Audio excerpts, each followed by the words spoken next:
Vasco D gamma, मेरी भूख ने भारत को ढूंढ लिया।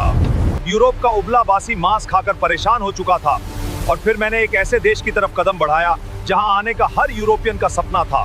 तो वीडियो को पूरा देखें और चैनल को सब्सक्राइब कर लीजिए। कल्पना कीजिए 15वीं शताब्दी के यूरोप की बर्फ से ढकी सर्द रातें, कड़कड़ाती ठंड और खाने की मेज पर रखा हुआ बेस्वाद उबला हुआ या नमक में लपेटा हुआ सूखा मांस। उस दौर में यूरोप के पास न तो आज जैसी सुख सुविधाएं थीं और न ही खाने में कोई स्वाद। उन्हें अपने मांस को लंबे समय तक सुरक्षित रखने और उसमें जान डालने के लिए एक जादुई जड़ी बूटी की सख्त जरूरत थी और वह जादू था मसाला, काली मिर्च, लौंग, दालचीनी और इलायची। लेकिन दिक्कत यह थी कि ये मसाले उनके यहाँ नहीं उगते थे। ये आते थे एक रहस्यमयी, दूरस्थ और परिकठाओं जैसे देश से, जिसे दुनिया भारत कहती थी। भारत उस समय दुनिया का वो खास स्थान था जहाँ हर कोई जाना चाहता था, लेकिन किसी के पास वहाँ का सीधा रास्ता या नक्शा नहीं था। सदियों से अरब के व्यापारियों ने इस रास्ते पर अपना दबदबा बना रखा था। वे भारत से सस्ते दाम में मसाले खरीदते और रेगिस्तानी रास्तों से होते हुए यूरोप के बाजारों में उसे सोने के भाव बेचते थे। अरब के व्यापारी यूरोपियनों के लिए वो सख्त कर वसूलने वाले बन गए थे, जो कहते थे या तो हमारी मुंह मांगी कीमत दो या फिर अपना वो फीका और सड़ता हुआ मांस खाते रहो। यूरोप के राजा इस बात से बौखलाए हुए थे, खासकर स्पेन और पुर्तगाल के शासक। उनकी रातों की नींद उड़ चुकी थी। उन्हें भारत चाहिए था, लेकिन जमीन के रास्ते से जाना मुमकिन नहीं था, क्योंकि बीच में उस्मानिया साम्राज्य जैसी विशाल दीवार खड़ी थी। तब पुर्तगाल और स्पेन के राजाओं ने अपनी अपनी दूरबीनें उठाई और समंदर की उठती हुई खूंखार लहरों की तरफ देखा। उन्होंने तय किया कि जमीन का रास्ता बंद है तो क्या हुआ, हम पानी का सीना चीरकर भारत का दरवाजा ढूंढ निकालेंगे। यह कोई साधारण फैसला नहीं था। आज के समय में बिना दिशा सूचक यंत्र के अनजान शहर में जाना मुश्किल होता है। जरा सोचिए, उस दौर में जब लोगों का मानना था कि दुनिया चपट्टी है। नाविकों में खौफ था कि अगर वे समंदर में बहुत दूर गए तो दुनिया के किनारे से नीचे एक अनंत खाई में गिर जाएंगे या उन्हें विशाल समुद्री राक्षस निगल लेंगे। समंदर उस समय एक ऐसा क्रूर हत्यारा था जो बिना चेतावनी दिए इंसान को लील जाता था। इन्हीं डरे हुए लेकिन लालची माहौल में पुर्तगाल से एक आदमी निकला जिसका नाम था बार्थोलोम्यू डियाज। उसने कहा, महाराज, मैं खोजूंगा भारत। वो अपनी नाव लेकर अफ्रीका के तटों के किनारे किनारे नीचे की तरफ गया, लेकिन जैसे ही वो अफ्रीका के सबसे निचले हिस्से पर पहुंचा, समंदर ने अपना असली खौफनाक रूप दिखा दिया। लहरें पहाड़ों जितनी ऊंची उठ रही थीं, हवाएं जहाज के चीथड़े उड़ाने पर आमादा थीं। डियाज की हालत खराब हो गई। उसने हाथ जोड़ लिए और कहा, भाई, मुझे नहीं चाहिए भारत, मेरी जान ज्यादा कीमती है। उसने उस जगह का नाम रखा तूफानों का अंतरीप और अपनी नाव उल्टी घुमाकर वापस पुर्तगाल भाग गया। पुर्तगाल के राजा मैनुअल प्रथम के सीने में अभी भी मसालों की आग जल रही थी। बार्थोलोम्यू डियाज के वापस लौटने के 10 साल बाद पुर्तगाल के दरबार में एक ऐसे आदमी को बुलाया गया जिसकी आंखों में समंदर का खौफ नहीं बल्कि उसे जीतने की जिद थी। एक ऐसा जिद्दी और सन की नाविक जो मौत के मुंह में हाथ डालने का शौक रखता था। उसका नाम था वास्को डी गामा। राजा ने वास्को डी गामा की आंखों में आंखें डालकर पूछा, क्या तुम वो कर सकते हो जो डियाज नहीं कर पाया? क्या तुम समंदर के उस शैतानी दरवाजे को तोड़कर मेरे लिए भारत ला सकते हो? वास्को डी गामा ने थोड़ा मुस्कुराते हुए अपनी तलवार पर हाथ रखा और कहा, अगर समंदर ने मुझे नहीं निगला तो मैं आपके कदमों में पूरी दुनिया का व्यापार लाकर रख दूंगा। और यहीं से शुरू होने वाली थी इतिहास की सबसे खौफनाक, सबसे रोमांचक और दुनिया का नक्शा हमेशा के लिए बदल देने वाली समुद्री यात्रा। 8 जुलाई 1497 का वो मनहूस लगने वाला दिन। पुर्तगाल का लिस्बन बंदरगाह किसी शानदार जश्न का नहीं बल्कि एक खौफनाक मातम का गवाह बन रहा था। किनारे पर खड़ी हजारों की भीड़ ऐसे छाती पीट पीट कर रो रही थी जैसे वास्को डी गामा और उसके नाविकों को किसी समुद्री यात्रा पर नहीं बल्कि सीधे यमराज के पास एक तरफा टिकट देकर भेजा जा रहा हो। जैसे ही लिस्बन का तट आंखों से ओझल हुआ और जहाज खुले अटलांटिक महासागर में पहुंचे, समंदर ने अपना असली खूंखार रूप दिखाना शुरू कर दिया। न कोई दिशा सूचक यंत्र, न कोई मौसम विभाग की चेतावनी और न ही कोई दिशा बताने वाला यंत्र जो पूरी तरह सटीक हो। सिर्फ आसमान के तारे और भगवान के भरोसे ये मुसाफिर एक ऐसी दुनिया की तरफ बढ़ रहे थे जिसका नक्शा आज तक किसी इंसान ने नहीं बनाया था। कुछ हफ्तों तक तो सब ठीक रहा, हवाएं मेहरबान रहीं, लेकिन फिर अटलांटिक महासागर का मिजाज खराब हो गया। लहरें इतनी ऊंची उठने लगीं जैसे 10 मंजिला पानी की इमारत टूटकर सीधे जहाजों पर गिर रही हो। आसमान में बिजलियां ऐसे कड़क रही थीं मानो ऊपर कोई महायुद्ध चल रहा हो। तूफानी हवाओं ने जहाजों के पालों को फाड़कर चीथड़े कर दिया। लकड़ी के जहाज ऐसे चरमरा रहे थे जैसे कोई अदृश्य दैत्य उनकी हड्डियां चबा रहा हो। निचले हिस्से में नाविकों की हालत देखकर तरस आता था। दिन रात के हिचकोलों से उल्टियां करते करते उनकी आंतें बाहर आ रही थीं। हर कोई माथा पकड़कर रो रहा था। भाई किस पागल के चक्कर में पड़ गए, शांति से पुर्तगाल में बैठकर सूखी रोटी खा लेते। ये भारत के मसालों के चक्कर में अब समंदर की मछलियों का चारा बनेंगे। तूफान तो जैसे तैसे पार हो गया, लेकिन फिर एक और खामोश, अदृश्य और खूंखार दुश्मन ने उन पर हमला कर दिया। शरीर घलाने वाली बीमारी, महीनों से ताजा खाना, फल और जीवन देने वाले तत्व न मिलने के कारण नाविकों के मसूड़ों से खून बहने लगा। उनके दांत सड़कर टूट टूट कर हाथों में आने लगे। शरीर पर बड़े बड़े छाले पड़ गए और भयानक बदबू उठने लगी। जहाज का निचला हिस्सा एक तैरते हुए अस्पताल और मुर्दा घर में तब्दील हो गया था। रोज किसी न किसी नाविक की लाश को एक भारी पत्थर बांधकर समंदर में फेंका जा रहा था। बचे हुए नाविकों का सब्र अब पूरी तरह जवाब दे चुका था। उन्होंने वास्को डी गामा के सामने बगावत कर दी। वो घुटनों के बल गिरकर गिड़गिड़ाने लगे, कप्तान हमें माफ करो, वापस चलो। हमें नहीं चाहिए कोई भारत, हमें नहीं चाहिए कोई सोने की चिड़िया या मसाले, हमें बस जिंदा अपने घर जाना है। लेकिन वास्को डी गामा कोई आम इंसान थोड़ी था। वो एक नंबर का जिद्दी, कठोर और सनकी आदमी था। उसने अपनी तलवार निकाली और एक ऐसा काम किया जिसे देखकर नाविकों की हालत खराब हो गई होगी। उसने दिशा बताने वाले सारे उपकरण समंदर में फेंक दिए और चीख कर बोला, सुन लो कान खोलकर, अब हमारे पास लौटने का कोई रास्ता नहीं बचा है। या तो हम भारत पहुंचेंगे या फिर ये समंदर ही हमारी सामूहिक कब्र बनेगा। अगर किसी ने वापस जाने की बात की तो समंदर बाद में मारेगा, मैं उसे पहले अपने हाथों से काट डालूंगा। उस आदमी के इस पागलपन और खौफनाक जुनून के आगे शायद मौत को भी पसीना आ गया होगा। और तभी वो सबसे खौफनाक घड़ी आ गई। वे अफ्रीका के उस सबसे निचले सिरे पर पहुंच गए थे जहां 10 साल पहले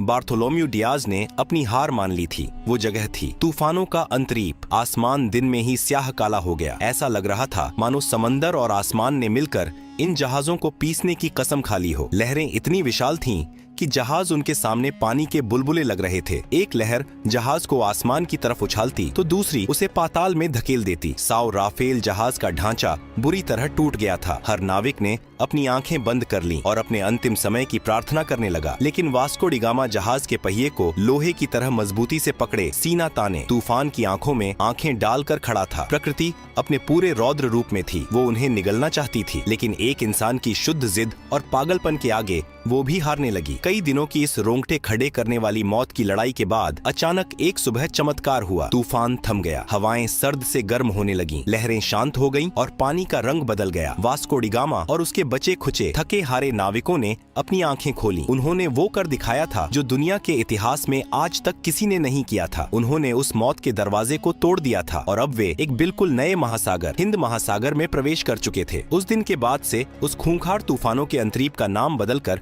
हमेशा के लिए उम्मीद की किरण रख दिया गया, क्योंकि अब उन्हें यकीन हो गया था कि भारत का रास्ता यहीं से जाता है। लेकिन कहानी अभी बाकी थी मेरे दोस्त। वे हिंद महासागर में तो आ गए थे, लेकिन भारत अभी भी बहुत दूर था। और सबसे बड़ी मुसीबत ये थी कि ये समंदर उनके लिए बिल्कुल नया था। यहाँ का पानी, यहाँ की हवाएं, सब कुछ अनजान था। उन्हें नहीं पता था कि भारत किस दिशा में है। उन्हें अब एक ऐसे इंसान की सख्त तलाश थी जो इस अनजान पानी का उस्ताद हो, जो उनका हाथ पकड़कर उन्हें उस स्वर्ण भूमि तक ले जाए। उन्हें एक स्थानीय राहगीर चाहिए था जो आज के सजीव नक्शे की तरह उन्हें सीधा रास्ता दिखा सके। और वो इंसान उन्हें मिलने वाला था पूर्वी अफ्रीका के मालिंदी तट पर। एक ऐसा आदमी जिसकी एक उंगली के इशारे ने पूरी दुनिया का भूगोल और इतिहास हमेशा के लिए पलट कर रख दिया। अफ्रीका के पूर्वी तट पर मालिंदी नाम का एक शांत और खूबसूरत बंदरगाह था। मौत के समंदर को पार करने के बाद वास्को डी गामा के टूटे फूटे जहाज और उसके बदबूदार थके हारे नाविक जब वहां पहुंचे तो उनकी हालत जिंदा लाशों जैसी हो चुकी थी। उन्हें बस एक ही चीज की तलाश थी, कोई ऐसा इंसान जो उन्हें उस रहस्यमयी भारत तक ले जाए। उन्हें आज के दौर का एक जिंदा नक्शा चाहिए था। और यहीं पर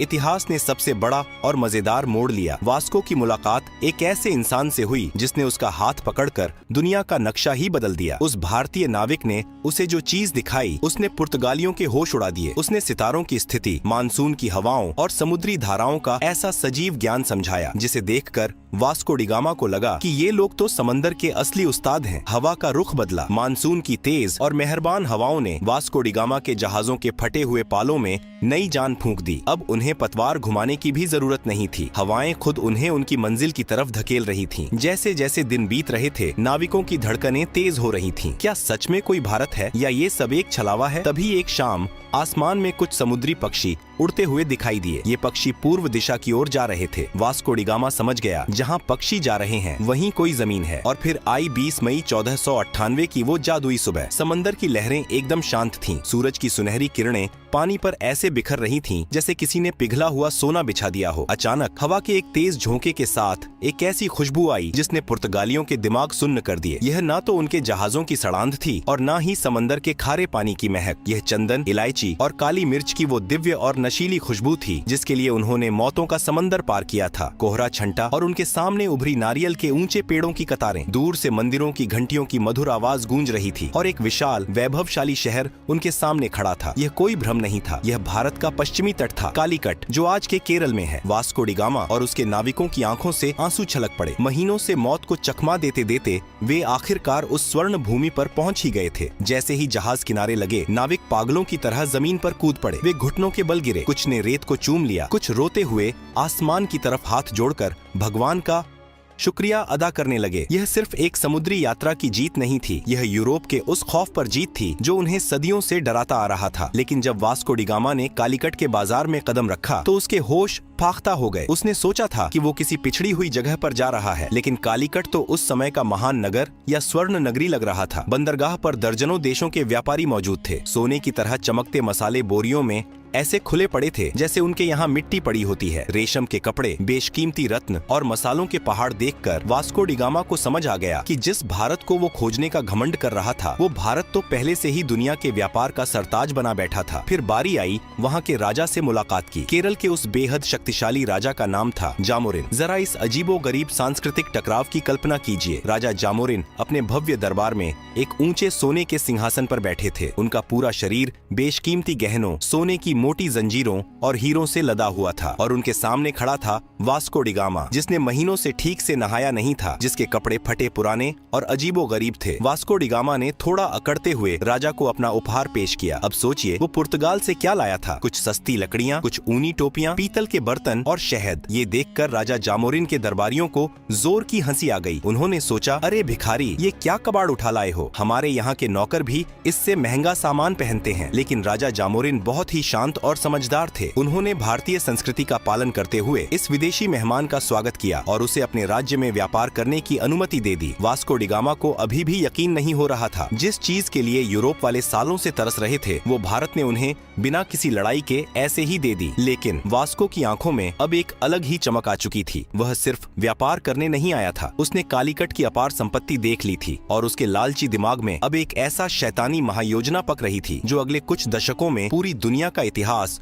खून से लिखने वाला था। वास्को डी गामा ने कालीकट में कुछ महीने बिताए और वहाँ का चप्पा चप्पा छान मारा। उसने देखा कि यहाँ का माल तो एकदम सबसे उत्तम है। उसने अपनी बची खुची कौड़ियों और पैसों से अपने जहाजों को मसालों से ऐसे भर लिया जैसे कोई इंसान किसी मुफ्त की दावत में अपनी प्लेट में खाना ठूंसता है। काली मिर्च, लौंग, दालचीनी, जहाजों की लकड़ी तक मसालों की महक से सराबोर हो गई थी। एक भारतीय जहाज भी उसने अपने साथ ले लिया ताकि माल ज्यादा ले जाया जा सके। अब बारी थी वापसी की। वापसी का सफर भी कम खौफनाक नहीं था। बीमारियां और तूफान फिर से नाविकों पर टूट पड़े, लेकिन इस बार उनके पास एक उम्मीद थी। उनके जहाजों के निचले हिस्से में करोड़ों का खजाना भरा हुआ था। जब वास्को डी गामा का बचा खुचा बेड़ा पुर्तगाल के लिस्बन बंदरगाह पर वापस लौटा तो वहाँ का नजारा देखने लायक था। जो लोग उसे रोते हुए यमराज के पास विदा कर रहे थे, वो अब उसकी आरती उतारने को तैयार खड़े थे। राजा मैनुअल प्रथम तो खुशी से नाचने लगा, लेकिन असली भूचाल तब आया जब वास्को ने अपना माल पुर्तगाल के बाजार में उतारा। इतिहास का सबसे बड़ा खजाना हाथ लग चुका था। इस समुद्री यात्रा का सारा खर्च, नाविकों का वेतन, टूटे जहाजों का भारी नुकसान, यह सब कुछ काटने के बाद भी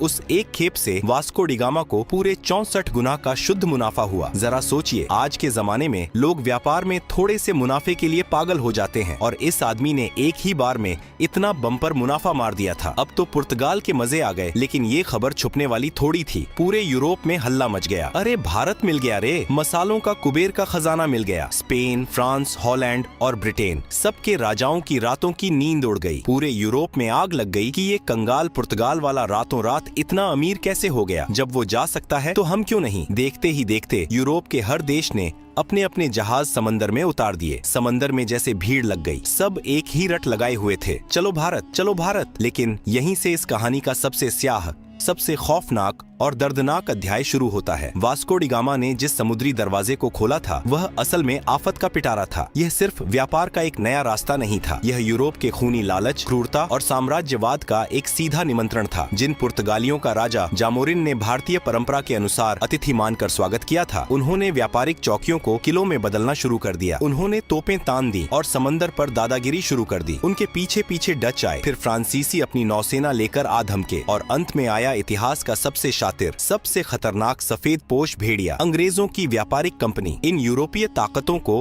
अब सिर्फ मसाले नहीं चाहिए थे, उनकी नजर अब पूरी सोने की चिड़िया पर थी। उन्होंने भारत की रियासतों को आपस में लड़ाना शुरू कर दिया। भारत का वो शांत और वैभवशाली तट जो कभी सिर्फ रेशम, मसालों और संस्कृति के आदान प्रदान का वैश्विक केंद्र था, अब बारूद की गंध, तोपों की गूंज और कूटनीति के गंदे खेल से दहलने लगा। जिस देश ने अपनी महान उदारता के चलते एक फटेहाल, थके हारे विदेशी नाविक को पनाह दी थी, उसी देश को इन व्यापारियों ने अपनी गुलामी की बेड़ियों में जकड़ लिया। व्यापार के नाम पर लूट का ऐसा नंगा नाच शुरू हुआ जिसने दुनिया के सबसे अमीर देश की कमर तोड़ दी। सदियों तक भारत के माथे पर उपनिवेशवाद का कलंक थोप दिया गया। भारत का सारा सोना, सारा वैभव जहाजों में भर भर कर यूरोप की तिजोरियों में जाने लगा और वहाँ की सड़कें भारतीय खून पसीने से चमकने लगी। लेकिन क्या भारत सिर्फ एक जमीन का टुकड़ा था जिसे कोई भी नाविक आकर खोज ले और कोई भी राजा आकर जीत ले? नहीं, भारत एक विचार है, एक अजेय और अमर आत्मा है। सदियों की गुलामी, अकल्पनीय शोषण और घोर अंधकार के बावजूद इस आत्मा की आग को कुचला नहीं जा सका। वास्को डी गामा ने भले ही 1498 में भारत की जमीन तक पहुंचने का रास्ता खोजा था, लेकिन दुनिया ने असली भारत को तब जाना जब 15 अगस्त 1947 को इस देश ने अपनी छाती पर रखी गुलामी की बेड़ियों को एक झटके में तोड़कर फेंक दिया। जब लाल किले की प्राचीर से आसमान में तिरंगा शान से लहराया तो दुनिया को यह परम सत्य समझ में आ गया कि भारत को कोई खोज नहीं सकता। यह वो सनातन सत्य है जो हमेशा से था, है और अनंत काल तक रहेगा। और इस तरह मसालों की एक हल्की सी खुशबू से शुरू हुई एक खौफनाक समुद्री यात्रा ने दुनिया को उसका सबसे बड़ा सबक सिखा दिया कि आप सोने की चिड़िया को कुछ वक्त के लिए पिंजरे में तो कैद कर सकते हैं, लेकिन उसकी उड़ान को हमेशा के लिए कोई नहीं रोक सकता।